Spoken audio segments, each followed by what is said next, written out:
We'll be going over pretty much most lower body parts, different strategies in foam rolling, why it's important, when to avoid foam rolling, and what it should feel like when you're doing it, right? So some of the reasonings and rationale with why foam rolling is great for runners. It's pretty inexpensive. You guys get to do it on your own. So what you might see with that first line where it says a form of self-myofascial release, do you guys know what the fascia is within the body? So the fascia is like a 3D web. It's like spider webs within the body. It wraps everything together. It's a link, right? So if my fascia from my feet are intact, it should influence everything up the chain and vice versa. So it's super interconnected and linked. So when we roll out with the foam roller, it creates this signal to our brain where it shows if we have a lot of tension from running, it calms the nervous system down and it helps by bringing more blood flow, circulation into the area. And it also lessens the pain, at least temporarily, right? Lex. So a little bit of that science behind it. So as I was describing with that pain release, so when we foam roll, it sends signals to our brain, which is the mechanoreceptors. The fascia essentially is the most sensitive part of our body. So that's why you might feel, hey, I might be rolling out a certain part of my body and it feels insanely painful. That's a signal that your body just has not gotten adjusted to that response yet. And over time, it does generally lessen with intensity and it gets a little smoother. At least that's what I do tell everybody, that there's a window where you want to stay within, where you kind of suck it up because it is going to help, right? Obviously, if we're getting to that point where there's sharp pain, we'll kind of offload that. But generally, there's a window and we'll go through each of that with you guys, okay? Awesome. So this kind of touches on what we were describing. I would say a lot of questions that I generally get is how often and how long do I have to foam roll? So with this, we'll use the slow and controlled rule, right? 20 to 60 seconds per body part. So if we're focusing on the quad, let's say, and that will be the first muscle group we go over, we want to identify, let's say, if I have a knot right above my kneecap, that area alone, 20 to 60 seconds before we find the next spot. And then we'll do a sweeping motion after, but we'll get into that a lot more. Generally, you don't want to be on that area where I see people, if they're just laying there maybe 5-10 minutes, which is a little excessive. Not that it does anything bad, but it's just, you've already exceeded that window of just optimizing that response. So anything longer, it's almost a waste of time and you could, use your time a little bit better with recovery. So some do's and don'ts. We will start with the don'ts because it's a little shorter. We don't ever want to roll over joints or a bone. Bony areas, it's not a fun, I'm sure you guys have rolled over parts, your hip, maybe even like the kneecap. Generally, we don't want to roll over this area. We tend to want to essentially reach that hot spot, as we like to call it, where we have any knots. If you guys want to point out just parts of the quad where you guys are actually feeling tenderness. Sides, okay? We have some higher up, some right in the middle, some on the side, but very consistent, that still part of the large quad muscle, but it can really show up in different parts of the muscle essentially, right? But it's all connected. So the last one here, don't want to overdo it, right? So we don't ever want to get to a point where you're digging so hard that eventually it's leaving marks. We also don't want to roll over bruises just because that area is already lacking in circulation and we don't want to essentially throw off the receptors in the area. So just generally avoid the bruised areas, And for the ones that we do want to do, so we do want to roll over the areas, the hot spots, as we call it, very slow and controlled. We will go maybe like 1 inch to 2 inch at a time per tender points hotspot that we find. And we'll go from that 10 to 20-second range, just depending on the intensity that you guys are feeling. And generally, we start with the light pressure and we'll build up into different motions and degrees of getting into that muscle. Quick question. I know most of you guys said you foam roll. When you guys are foam rolling, how long are you guys foam rolling for on average? It's okay if you say like 5 seconds. I won't be upset. Yeah. Quick. Yeah. Okay, that's okay. There's no wrong answers. You could have even been like, hey, 5 seconds. I will take 5 seconds over the 0 seconds, Okay.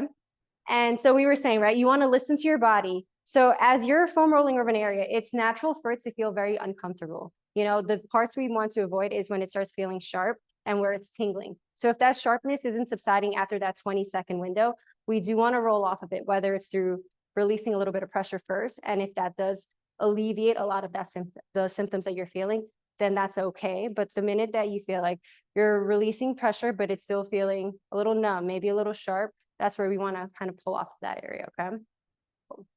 Flex. So for our quads, as you guys know, when we are running, the quads take up a lot of pressure. It absorbs a lot of force, almost our entire body weight times 2 to 3 times at minimum. And a lot of times, you know, when the quads get tight, the first area that you might feel that discomfort is generally the kneecap, right? It pulls onto the kneecap because that's essentially where it attaches. So there are a lot of hot spots that are very common. You guys all kind of pointed out where you're feeling it. Those are the most common points where we do generally develop tension in the quads. So I do want you guys to lay on your stomach. We'll run through a few different variations of how we can roll out our quads.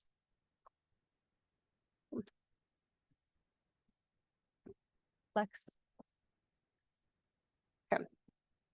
So the first thing we talk about with foam rolling, we want to do something called a sweep. So with a sweep, it is essentially identifying the parts where you have tension. I know some of you guys may have pointed out already, like, hey, I know right here is exactly where I feel it, and that's absolutely okay, but I still encourage you guys to go through that sweep first, because it'll give you an idea of how many other points in that, let's say, quad you're feeling it, because sometimes you might release one area, and you'll notice the other few may have already lessened in intensity, right? So as you are sweeping, what that would look like is you want to start from right above the kneecap. So if you guys want, we could all do it together at the same time.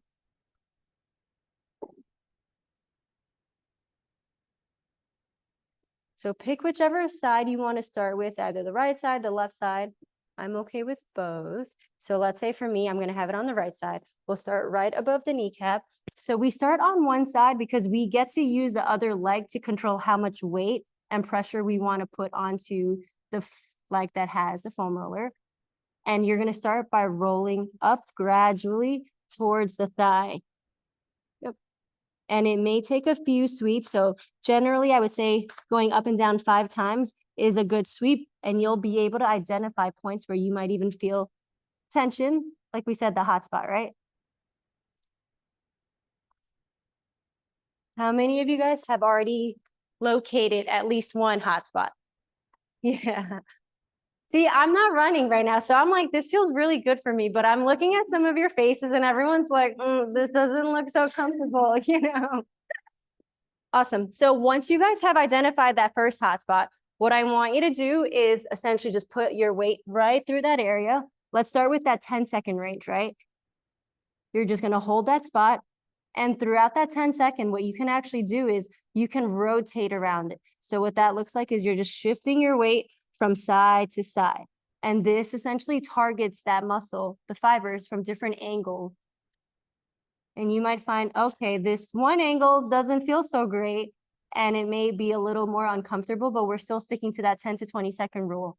As long as it doesn't get worse or it's not sharp, that's a great spot for us to work on releasing first. Okay. So after you've identified that spot and you're rolling from side to side, getting into the angles, now, whether you want to pick the angle that essentially targets that hot spot a little more, let's say it's me rotated out to my right. Now we're going to roll from that same angle. We're going to roll up and down.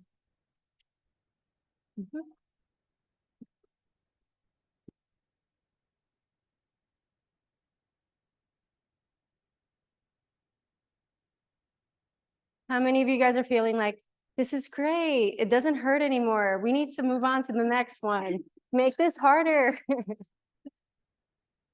Awesome. So I want you guys actually to try the sweep again. I want you to see, now that we've worked through one angle of that quad where you're feeling the hot spot, see if you've noticed any difference. Is that same hot spot a little less intense? You know, do you feel it the same amount?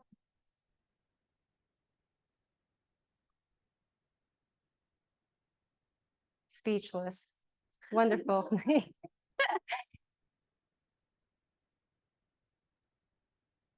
How are you guys doing? How's the sweep second time around? Okay. So after you guys have played around with the different angles, right? There is another variation that we would like to add. And what that looks like essentially is, so let's say where I'm having the hotspot on the quad is directed a little bit angled where I'm kind of on my side a little bit, but it's still on that quad.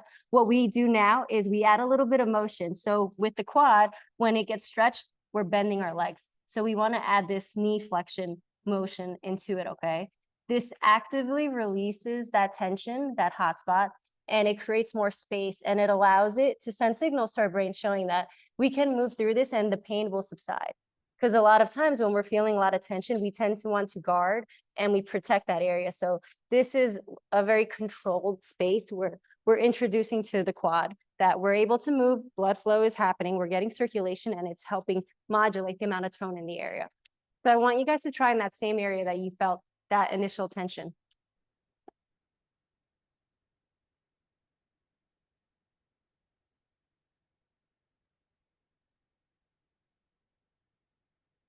Looks good.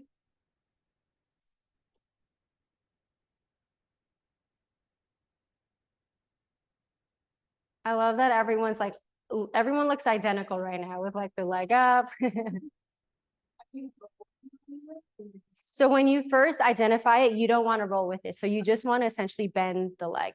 So a good repetition, I would say, since we were going off that 10 to 20-second rep, we could say 10 slow knee bends. And then once you've done the 10, in that same position where the knee is bent, so that's when the muscle is in the elongated position, now you could try rolling as well. Okay? Yep. Doesn't matter if we're talking or...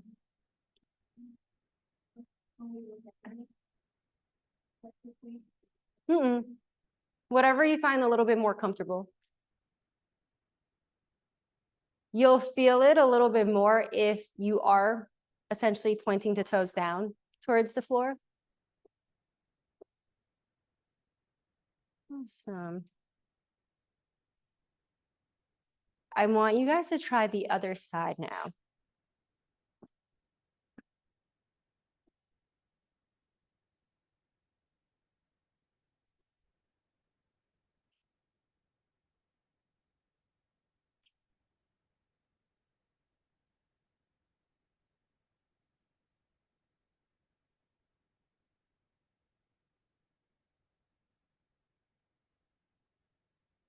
For a majority of us, who felt like the side that they started with was actually the side that they tend to have more discomfort with.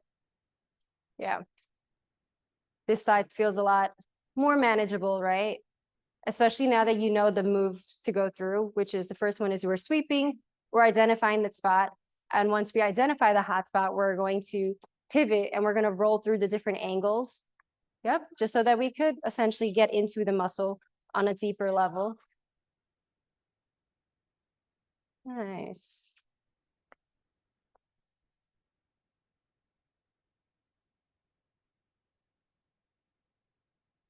For anyone who is trying it on the other leg and you're like, I can't really find anything on this side, that's great. And the only and last sequence to this for the quad is essentially you'll do a cool down. You will do both legs together and you'll just roll from above the kneecap all the way to top of the thigh. Yep.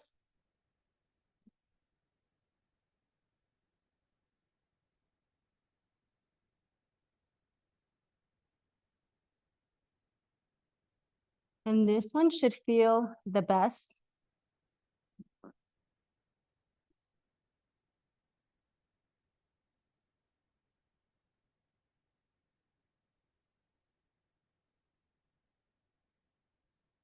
I know you guys are busy rolling here. When you guys are running, do you tend to feel quads are the tightest part of the body for you guys? Quads? Calves? Okay. Calves? Ooh. Hamstring? Every part? What about hips? Anybody feel like they get really tight in the hips? Okay. Super, super common one too.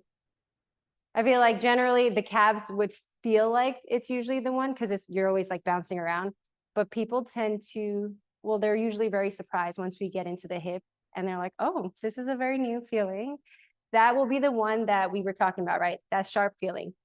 That may be the area that may feel the sharpest, but as long as we get into that 10-second range where it's not getting worse, I'm okay with it. But that's the one that we're gonna have to stick out a little bit for, okay? Next. Everybody feels good with the quads? Nice. Okay, so next part, we will be talking, Lex, can we do the next slide, please? Thank you. Our calves. So our calf muscle and our peroneals. Does anybody know what the peroneal is? Yep. So the peroneal essentially is the side of your leg, the muscles that control stabilizing and also everting. So it controls pushing down and essentially everting, which is pushing your foot away. So a lot of times when people are running and they feel like they roll their ankle, that's the muscle that's very commonly pulled on. And that's where you might feel, hey, the side of my leg feels very sore, but a lot of that swelling is usually lower down, which is super common. So we'll be talking about ways we can essentially roll out and loosen up the calf as well as the peroneals, okay? I know a few classes back, we talked a lot about the soleus and the gastroc and how with running, there are endurance muscles. We're essentially going to be putting 6 to 8 times our body weight on it. So that's one very common area that holds a lot of tension over time. So with the soleus and the gastroc, we can find them in different ways, right? With our gastroc, essentially, it's when our knees are bent, we could lift up, but it also works with our knee straight and we're lifting ourselves up. Whereas the soleus is primarily just when knees are bent. Let me have you stand up.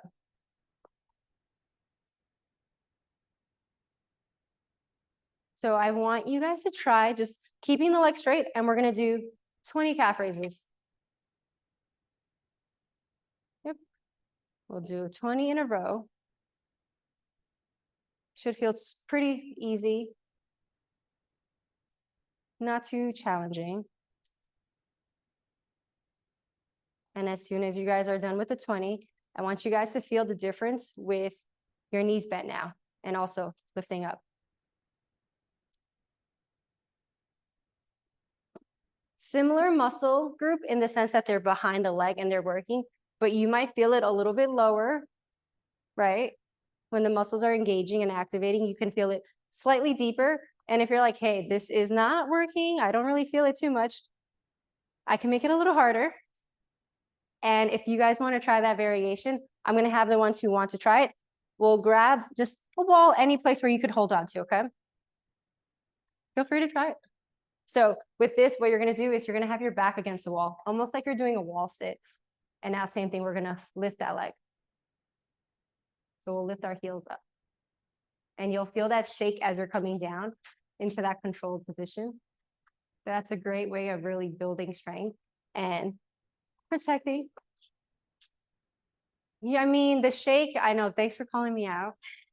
The shake, essentially, it's not a bad thing. It's a sign that the muscles are working correctly, right? Because if I'm not controlling it, I could essentially just slap down. The shake is really just me controlling that motion, that movement all the way through. It's normal though. Yeah. So who here has ever felt like as the run has gone longer, maybe we're pushing closer to the 15 through 18 range, ankles start feeling a little looser. We're just like, okay, feet start getting a little sloppier. Maybe they're not pushing as much. A lot of times what that also indicates is our hips are not in communication with the bottom of our feet. That meaning that hips should always stabilize and they're the last defense. Let's say if our foot and ankle aren't doing the job, our hips need to protect us. Otherwise, once this goes and this isn't stabilizing, we're gonna hit the floor, right? So it's also common that if our hips aren't strong, we can build a lot of tension in our calves, right? Calves are peroneals because they're doing extra work stabilizing us, knowing that we don't have anything else above the chain to rely on. So who commonly rolls their calves out after a run? Okay. Let's go through some different strategies. My favorite, well, one of them, super easy. And this one includes essentially putting your body weight through, right? So we'll start with this one. You're going to be in a kneeling position. So in this kneeling position, you're gonna set the foam roller just behind, just right over the calf. And this one is cool because you essentially get to control how much pressure, which is through your body weight, that you're gonna apply through it, okay? So you'll slowly ease into it. And this is one that I've actually found is a nice way of getting into the calves, because sometimes when we're rolling, and I'll show you the other techniques, you may feel like there's not enough pressure or you can't put your body weight through it as much as you'd like to really get into the muscle and the tissue. So this is one super easy position to try out, just getting in the calves. And you could move it up a little bit or even a little lower, whichever is more comfortable. How does this feel for you guys? Great. How many of you guys have tried this one before with the calves? Huh? And I know some foam rollers out there are a little skinnier. So for the ones that are even smaller, they can even be a little easier and gentler just to sit into if you wanted to get a little higher up versus this one because it is a little thicker. And then we'll go into some of the more traditional calf rollouts.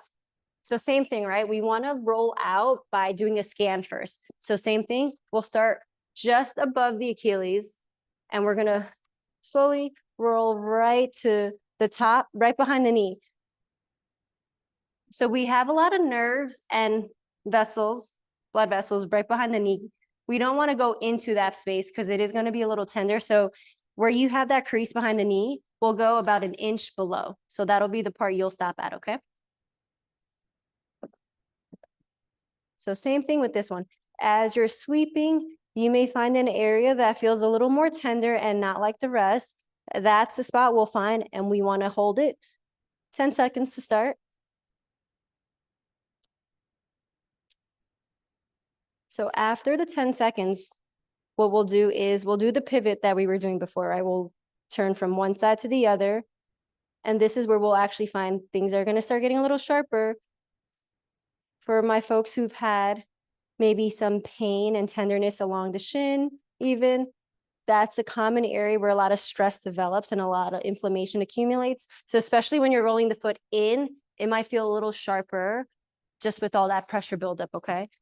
So same thing, once you get into that area that you find a little bit more tender, we'll start rolling above and below it and right through it.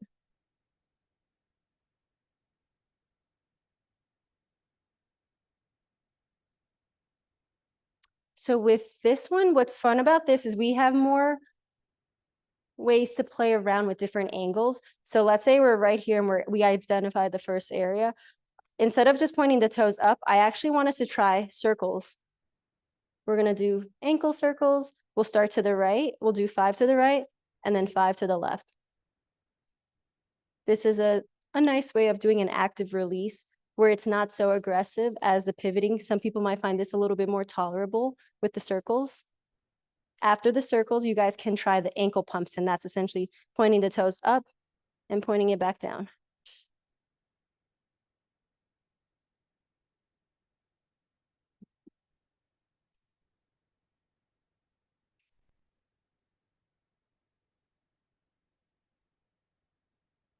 Okay. Before we switch on to the peroneals, I want you guys to try with both feet, both legs on the foam roller and see if you feel any difference. Has the side that you've been working on, does that side feel a little bit more tolerable? Are we feeling like it's actually worse now that we have both weight of, pressing our body weight through it?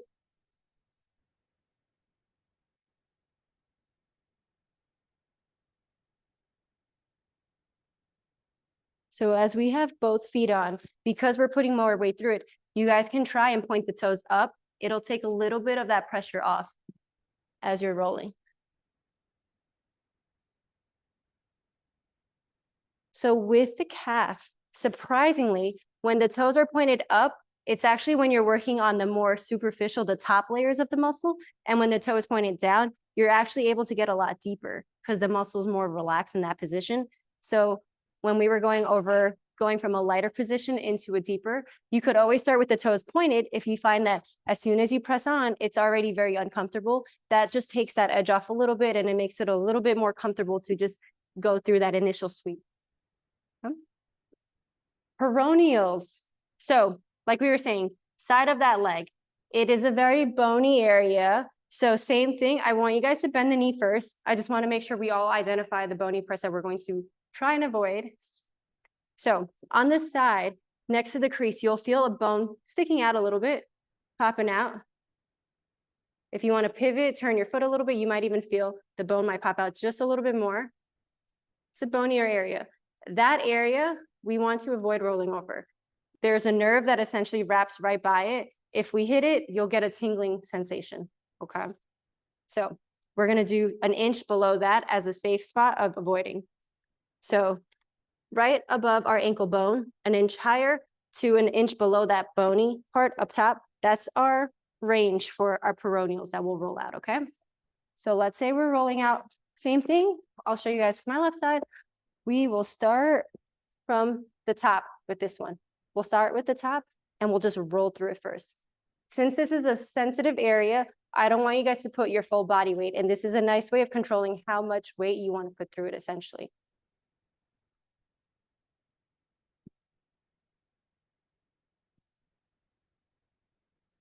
If you guys are having trouble with the position, just call me and I'll come over, okay?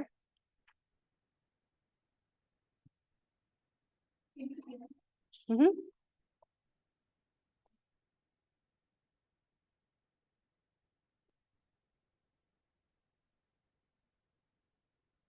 What side do you want to try first?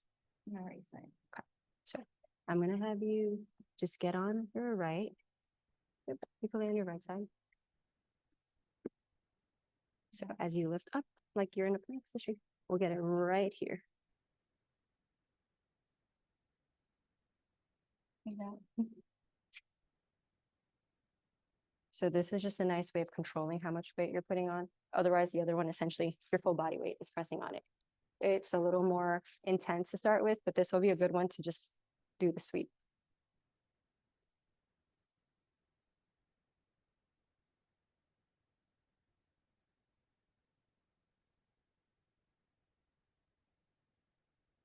So the same formula, right? We're doing our sweep first. And once you've identified the hot spot, there's less muscle to work with. So that pivoting motion is going to look very slight. You're not going to be moving so much where it's very noticeable, but it could even be something as simple as you're just turning your foot out. We're kicking that foot out and you'll feel it just really dig deeper into that muscle on that side. So I know the position that we got into for the peroneals, it was a little bit of an awkward position. The only reason I wanted to show you guys that side first is that it puts the least amount of pressure onto the muscle. The other way you can do it, if you're like, hey, let's go in, let's get right into it. Similar to how you had with the calf, right? Like where you're rolling it out, you'll essentially just pivot and body weight is just right on it. This is a way where we could really add a lot of weight into it, where it really gets into the muscle. If you're finding that the area is really tight, we'll just side plank it out and roll. You guys could try that one out.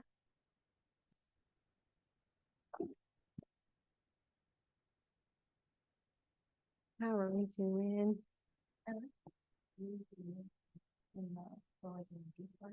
Like right at the top. Mm-hmm.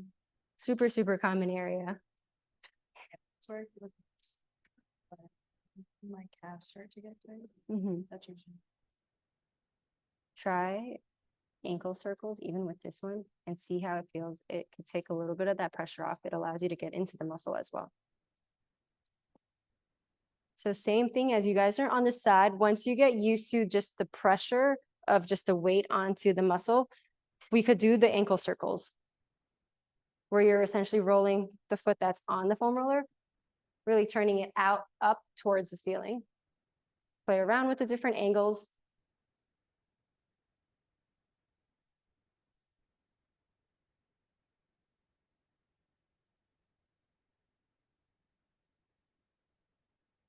This one is like a exercise in it of itself, of having to go into like that plank position to really get into the muscle. So far, who's finding that this has been more painful than the quad? Some 50-50. Anybody feel it equally? Like quad feels like a little crappy. This also feels a little crappy. Just consistent all around. It's tight, right? Anybody have any questions with both the calf and the peroneals so far. Just positioning, everybody feels like you guys got into the area pretty well. Nice. Some flex. So the fun hip, we're talking glutes and piriformis. When we talk about running, a lot of the times it's very singular in the sense that we're on either the left side or the right side 80% of the time when we're running. So it's a very single-legged dominant sport. So hips have to be really strong in order to support each step and just prevent injuries from piling up. So the first two that we'll talk about essentially glutes, our glute med and our piriformis, both which control single leg stance, that stability, also external rotation. So with this, a lot of times we might find that if hips are a little bit weaker, something that we might notice is if we're standing, we might drop the hip just because now I'm like the muscle, it doesn't really have to work, right? Maybe we're leaning a lot, we're getting a little lazy, we're like, oh, the muscle doesn't want to turn on. So a lot of times when we're walking, if the glutes are weak, you might find that some people's knees cave in. So that's what that essentially is saying, that knee valgus, that inward collapse. And over time, what that also does is if my knees are dropping in, look at what's happening with my foot. I'm also rolling that foot inward. So we're getting a lot of pressure and stress down where that arch is. So that's usually where that plantar fasciitis can also kick in, where it's getting a little bit of both, where hip weakness can lead to foot issues down the line. So with rolling out the glutes, our glute med, I'm gonna make sure everybody is able to identify it. Glute med, if you guys want to point to the medial side on the side of your body, this is responsible for abducting, right? It does that abduction and also controls external rotation and internal rotation, depending on how much hip flexion we have. So we'll be going into both directions. So that area is a very limited area that we'll get into. And obviously with this, we have a lot of bony areas in this part. So I'll show you guys ways where we could avoid hitting that bony part. So let's start on our side for this one. So same thing, first thing is you wanna grab onto your hip bones. You'll feel that pop out, right? Just on the side. And create a little landmark where an inch below it is where we wanna start. That way we know that the top is where we're gonna avoid and we're only gonna roll from the top to the bottom. And it's gonna be a small, maybe 2-3 inches that we're gonna work through first, because that's essentially a lot of where the tension and hot spots develop first. So as we're in this little pocket or target, I'll call it, we'll get onto the side and we'll just start with gently pressing onto it.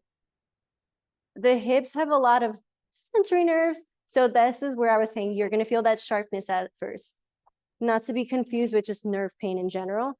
So once you've identified this spot, this is the one time where we will do it differently. Instead of rolling up and down first, I'm actually gonna have you guys pivot left to right first.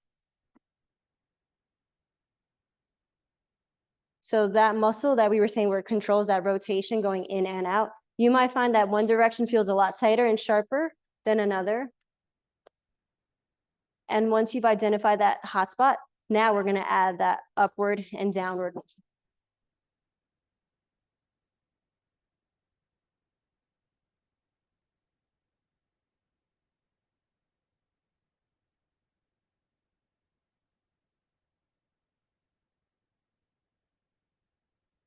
So one thing we didn't get to talk about too much, as you guys are rolling, I know it's not the most comfortable, so immediate response is to really hold our breath.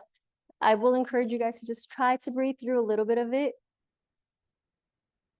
Just because when we hold our breath, we naturally tense up too. So essentially you're fighting the muscle and it makes it a little bit more painful.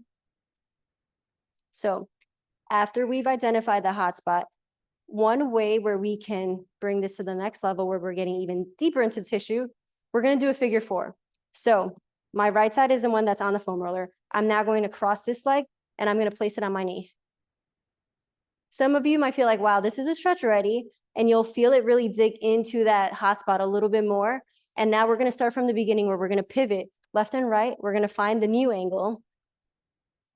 For some, it might be in the same spot. For some, it might have shifted just a little bit. And in that same area now, we're gonna roll up and down. And this one might feel the most intense so far.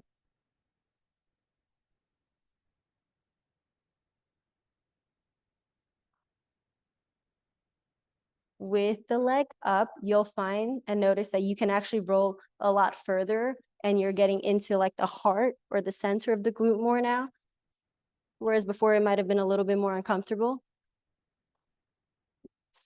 Guys, let's try the other side as well.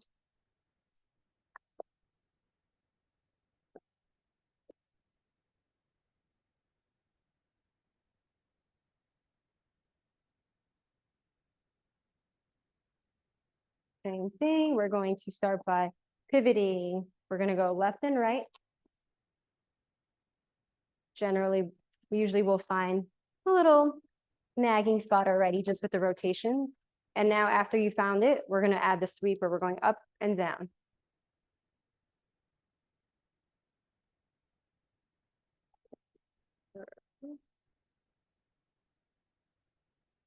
Anybody feeling any sharp pain? Or have you noticed initially felt sharp and as you've kind of waited it out, it got a little more dull and tolerable? Good. Okay. Let's add the figure 4. So that's where we cross the leg over. And we'll do the pivot, same thing. We're going to pivot across. You feel it more? Nice. And then we're going to add in the sweep where we'll roll up and down.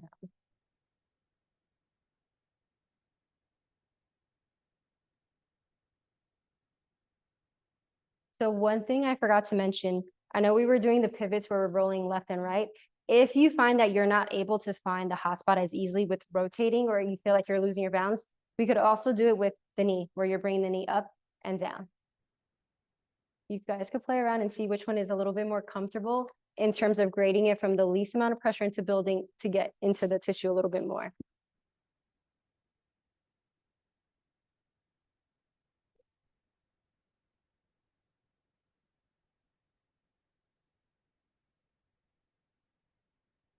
Perfect.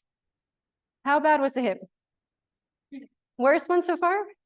Nice. Okay, no, I had a feeling. It was not fun when I first had to roll out my hips as well. So I was like, I feel like we're all going to be in the same boat here. So far, how many of you guys have felt like, since we've done calves, our quad, and the hips, which one have you found had the most hot spots? So tender points. Hips. Okay. Quad's more isolated in different areas, where the hip, you're like, I could turn an angle, I feel something new, and I'm shifting, and there's always something, right? Like the pocket of tension is greater in a smaller area, and it's just all condensed. And that just shows you with how much the hip controls, that web is entangled, and it can essentially create a lot of pressure over time where, we might be able to move through it and we don't feel like it feels sore, but it never feels tight. And over time, it's not until it gets to a layer where now everything is kind of jumbled up where it's like, okay, now every movement is going to start feeling restricted and stiffer.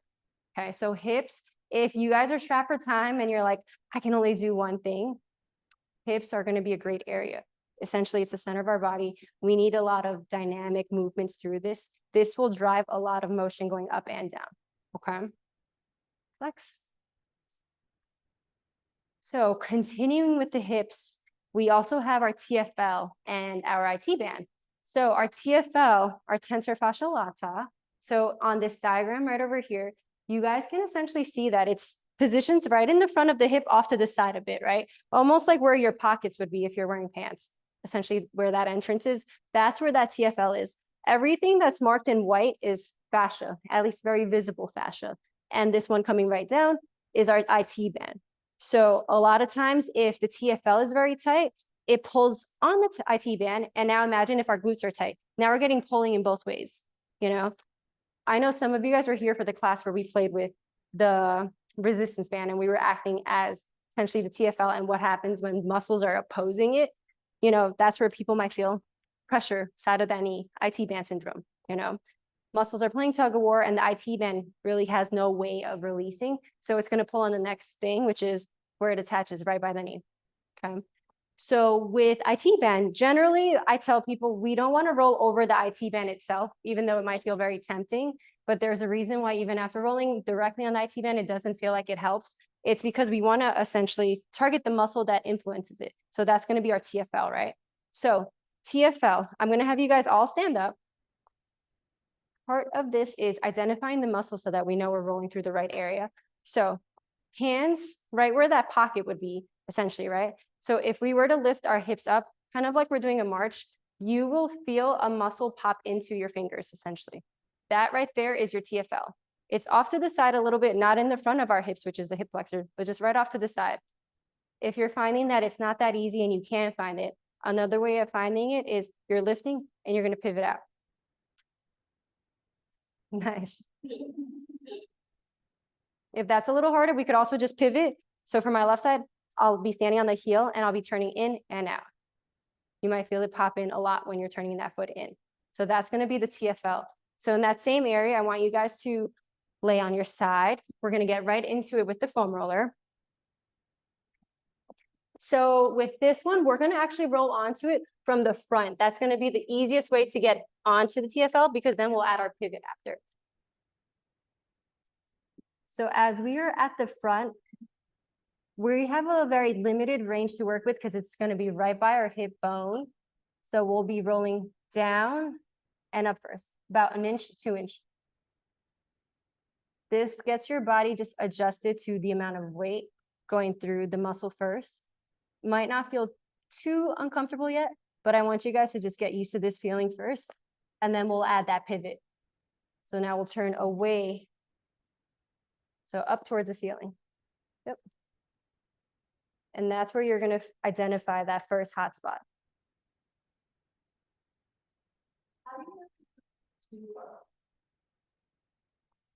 How do you know if you're going too low? Yeah. So think of the TFL, it's going to be like almost the size of the pocket. So it doesn't go too far down, right? So maybe it's about 3-4 inches. I'll come around, I'll just make sure.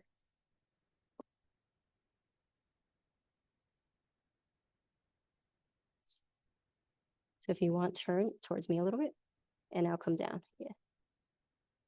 Okay, it feels a little bit like I'm on my bum. Just turn a little bit more. If you guys want, bend the knee a little bit. It takes a little bit more, takes that pressure off. It allows you to get deeper into the muscle. When it's straight, it's essentially very tight. So once you bend, it gives it a little more slack. So same thing, what we did with identifying it, if you want to just do the same thing where you're pivoting, making sure you're on the entire length of the muscle so you know exactly where to go. That's also a way of just making sure you're on that muscle. But yeah, we were saying the side that you're rolling on, if you're finding that it's hard to get into the muscle, just bend that knee a little bit to give a little bit more slack so you could get into the belly of the muscle.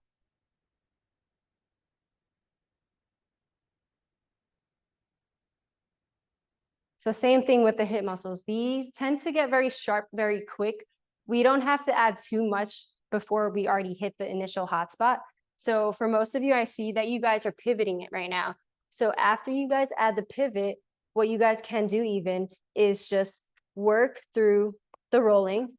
We're doing the pivoting, the rolling. And because we're already on the side of our body, there's not as much that we can do. But for some of you, I want to see if you guys feel it. Knee is going to be down on the floor, resting. And as it's resting, I want you guys to just bend the leg towards your butt.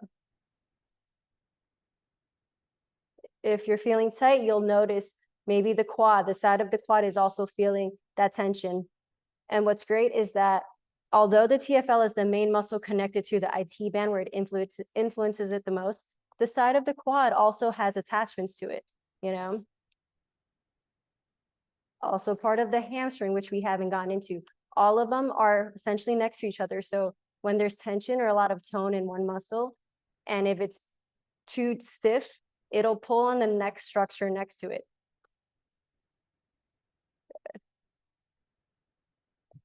Nice, let's switch. I want you guys to try the other side.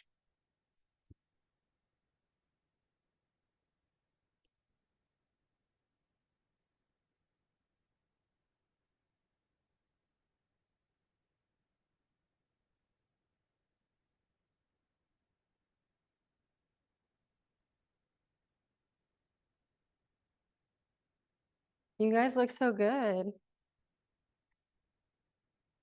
Doesn't look painful at all. 18 miles what? No.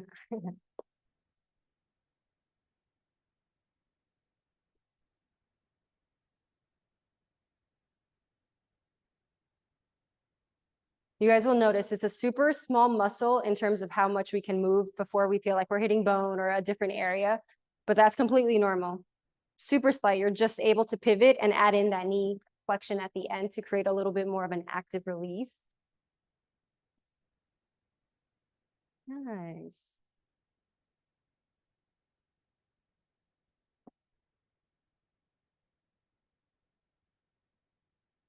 How many of you guys have felt like just IT band tightness?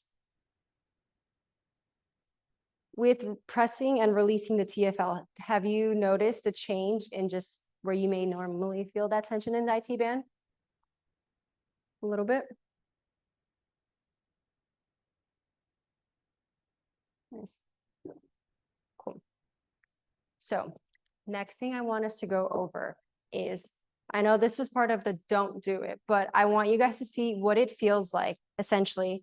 Don't put your full weight on it, but I want you to notice the difference with when you're on your IT band directly, just laying on it for 10 seconds and coming off of it. I want to see what you guys feel. So lay on whichever one you want to choose, the left side or even the right side.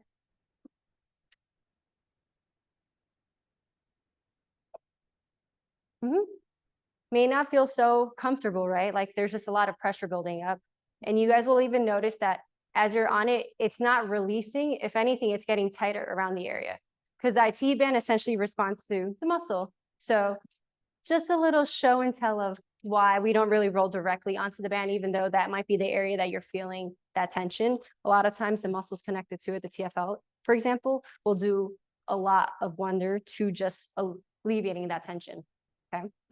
Flex. Before we talk about hamstring, I know we already spoke about the quad. For folks who feel like, hey, the side of my quad also feels very tight, it is essentially super close to the IT band. This will be essentially where, you know, when we were pivoting, if you want to get into the side of the quad a little bit to also take a little bit more pressure off the IT band, if you felt like the TFL isn't enough, that's also a great way of just releasing some of that lateral pressure from the band along with the top part, okay? Hamstrings. Our hamstring, a very, very strong muscle, our power muscle essentially for running. It often gets strained. I wouldn't say so easily, but it can because we have a lot of other muscles that like to dominate, such as our hip flexors, or maybe even our calves, instead of just propelling through driving with the hip. Sometimes we'll just kind of stay on our toes. We're just using everything else. So hamstrings can get neglected. And the only times we might feel it a little bit more is when we're doing a lot of speed work, when we're going up a hill, when circumstances are forcing our bodies into position to allow that muscle to fire, right? So because of what it naturally does, which is supporting us each step, the hamstring absorbs a lot of force and it also recoils and pushes back. It allows us to kind of propel forward. It does take on a lot of stress over time. So similar to the hip, as we get closer to the belly of the muscle, you'll find that it does get a little bit more tender, which is completely normal because that's where a lot of the blood flow, circulation tends to pool. Okay, so I want you guys to try rolling on both first, right? So we start with that sweep where we want to identify the area where we feel it in the hamstring. We're going to start just above the knee and we're going to roll down. So this is the lowest pressure way of just getting our bodies used to the foam roller, especially going through the hamstring. We start with 2 feet or 2 legs, I should say. For most, it should feel very, very tolerable before we switch it on to just one side. Before you guys switch to picking either the left or the right, I'm going to actually have you guys point the toes up as you roll. See if that feels any different. Some of you might find that you're going all the way up, you know. For the hamstring, I know for one of the slides, it mentioned not to roll on the bone. With the hamstring, it does attach right onto our sit bone. So this is the only time I'm okay with you guys getting very close to the bone, but you'll still avoid being directly on it. Okay. And now you guys could pick whichever side. If you want to start with the right side first, get into that hamstring. So with the hamstring, what we'll do is instead of sweeping first, we will pivot first. We'll roll from one side to the other.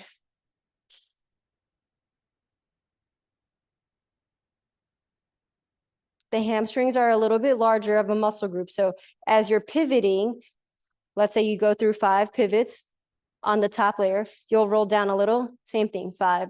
And that's the way that we'll scan for one leg at a time.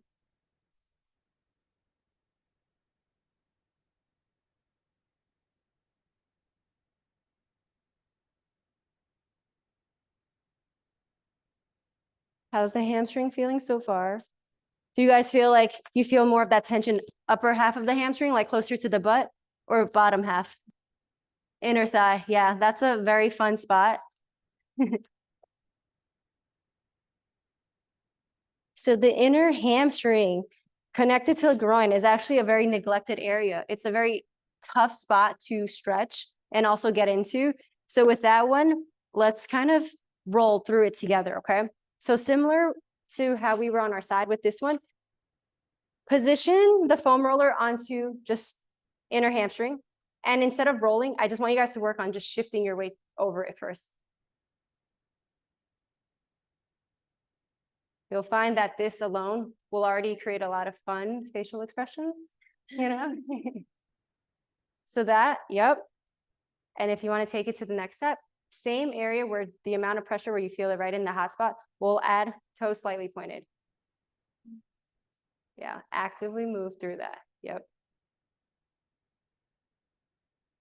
So kind of like what I was saying with the fascia, it's essentially like a spider web. It connects everything. So although hamstrings end near our knee, our foot can influence what's happening up here at the hamstring level. Whoever is feeling brave enough, you guys could add a little bit more weight and we could just lift up a little bit and that puts more pressure onto that inner hamstring. And we'll just slide just gently through that area. Yeah.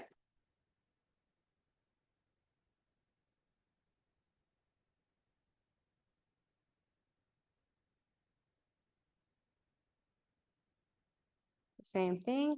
After you've worked up and down, you can even just rotate through the area a little bit more.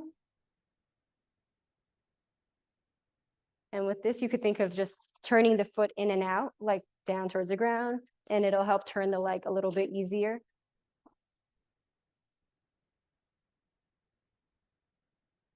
Yes. What's up? If one side you do first, that means that's It could be. It could also be that that side may be weaker. You know, sometimes it could be compensating. So it would be a little hard to tell without fully assessing. But it is common for the side that is either doing more to get more sore or the side that's a little weaker because it has to play catch up. You know, it has to do a lot more than it's able to tolerate. I want you guys to try the other side really quick just to see what it feels like.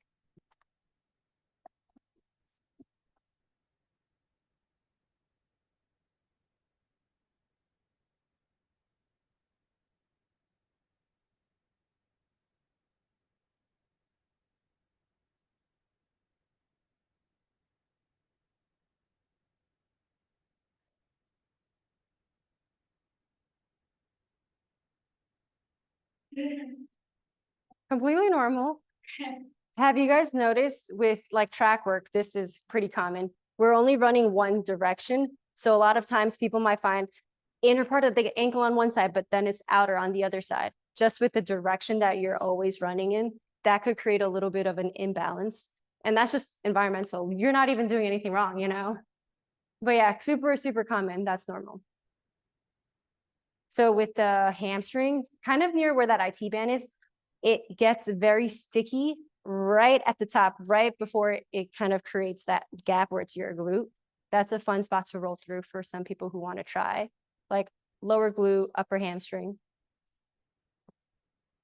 Not the most comfortable because the bone is right there. It's a little bit bonier when you're laying on it. So inner hamstring, if we want to do an active release with the inner hamstring, right? So pretend we're working near the inner. What you can do is just work through pushing the thigh into the foam roller and lifting the leg up. So you'll apply a little bit of pressure, like 20% of pressure down into the foam roller first, and then lift the leg up. Nice. So with our active releases, we'll always do 10.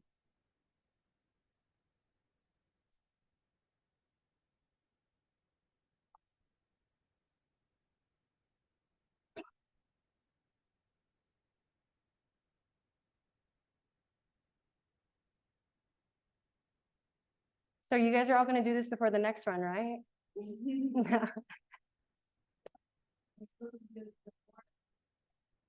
So generally with foam rolling, It is very great. It's very good to do it after the run because it does modulate a lot of the pain receptors that you're getting just from the run alone. You're going to feel very sore. It helps get a lot of blood flow into the area and it flushes a lot of waste. We'll call it very new waste, new trauma to the body, out the body, right? The sooner you do it, the quicker it actually escapes the body, we'll say. A lot of that also has to do with how much you're hydrating. You want to help your lymphatic system drain all of that waste out. It's kind of like how many of you guys work out? You've ever felt like after a heavy leg day, you don't really get sore right away, but maybe 2 days or 3 days after you feel that delayed onset. A lot of times it's all of that lingering in the body. So that's where we say when you're cooling down, the things you do after the workout is just as important as what you do leading up to it. You could have a great workout and then maybe you're eating like crap, you're not sleeping, and that just delays how much you're recovering. So it's not to take away from the workout altogether, but it just lessens the efficiency and the effectiveness of it, you know, so you get more, you know, bang for your buck once you combine and couple everything together. So far, which one has felt the best, easiest? Hamstring, right? Surprisingly, you would think that it would be a lot worse. And which one was the worst for you guys? Which one? All of them, every hip part. Okay, completely normal. Have you guys felt like any of these movements that we've done, you guys normally do, or some of them feel newer? Okay. So I've seen a lot of people rolling just even Saturday after the long runs. And I think everyone's doing a great job with like the sweeping. I think when you guys add in that active component, the release, that's where you'll really notice the difference. Because that's where it ties in with your brain. Like, okay, I found the spot that hurts, but I can actually move through it. And you're doing it in a position where you're welcoming it, right? You're not being forced to, even though I am forcing you, but you still have free will to choose. And that's a great response for your nervous system to first recognize that there may be points in the body where it will have to accept a lot of stress, but there's also ways to modulate that, you know, so it's not permanent and it is just kind of like you're going through that phase. Cool. Oh, there you go. That one just like turned off. Okay. Any questions? Anybody have any questions with some of the areas we've worked on so far? Sounds good. So some key takeaways. I know we were talking a lot about the do's and the don'ts. We'll still go over the don'ts. Big one is always going to be you don't want to roll over bone. And as you are pressing over an area, that 10 to 20 seconds is kind of the limit of what we want to identify a spot. You don't want to go over it. You might over flood the system. Now it's going to be harder to regulate understanding. Is this painful because I've just put so much weight through an area and I haven't done anything about it? Or is it because it's actually a hot spot? So that 10 to 20 second mark is a great point of just knowing, okay, this is a spot, I've identified it. And now we're going to go through the sweep and we're going to go through pivoting, getting it at different angles.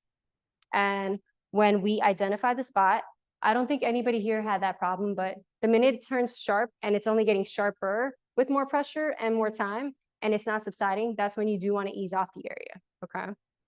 And some of the do's, we still spoke about each segment being about like a minute where you want to identify each new hotspot.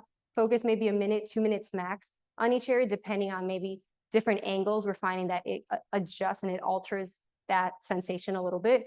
That's going to be a good starting point.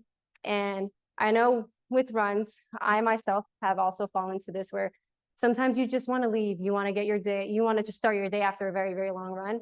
I prefer you guys, even if it's 5 minutes of foam rolling and it's consistent, maybe it's every other day when you are running versus Saturday. I just took this class with Viv. I'm feeling super motivated. So I'm going to do 30 minutes of foam rolling and then I won't foam roll again, right? I'd rather like the 2-3 minutes every day, every other day versus 60 minutes at a time every other week, you know? So even if it's like little bits where we can integrate that as a habit, I think it'll go such a long way for you guys because this is a very easy way of just incorporating recovery, especially with mileage getting a little bit higher. You know, you guys gone a long way in the program without injuring yourself, or you're still here. So you guys are doing such a great job, you know? So I think this little tool will just take it that next step further. Cool. And we spoke about the hydration. How many of, I know this is completely irrelevant. How many of you guys feel like you're drinking so much water, but you're just running to the bathroom like nonstop? Okay. Some of you guys might find that you may need a little bit more of a salt intake. So you need to couple that so that your body's actually absorbing the water. I know we talk a lot about drink, but part of it is that we want our body to actually absorb it. So the muscles need to absorb it. Otherwise, it's just getting flushed out, right? So try sprinkling a little bit of salt, pink Himalayan salt. squeeze a little bit of lime on it and see, that'll make a big difference. And that helps a lot post runs for you guys. Cool. Nice. I will be around for a little bit after. So if you guys have any questions, feel free to come chat with me. I know for September, we offer everybody a $20 gift card to come to the studio for recovery mode. We are running a special in October. So if anybody wants to try a cold plunge, an infrared sauna, even like Normatec compression boots, I know we have them here with oxygen boosts. It's going to be $30 all month for you guys. And there is a link that you guys have gotten. I think it's in the app, and you should also get it emailed. But if you guys want, it's in the next slide. If you guys just want to have it on your phone, it's a QR code, okay? You're welcome. So we offer sports massages. We have the compression boots. We do like cryotherapy, localized cryotherapy, injury assessments. We have cold plunge, infrared sauna, and all of it is like in a private suite. So you don't have to really share with anyone, which is kind of nice. Look, it's like that. Awesome. You mind if we take a picture? Yeah. Gary, you should have done it when we were all like on the hip. Everybody was making a face, you know? Next, Next week, we okay. let's. Yeah. Let's do it finally on. Okay.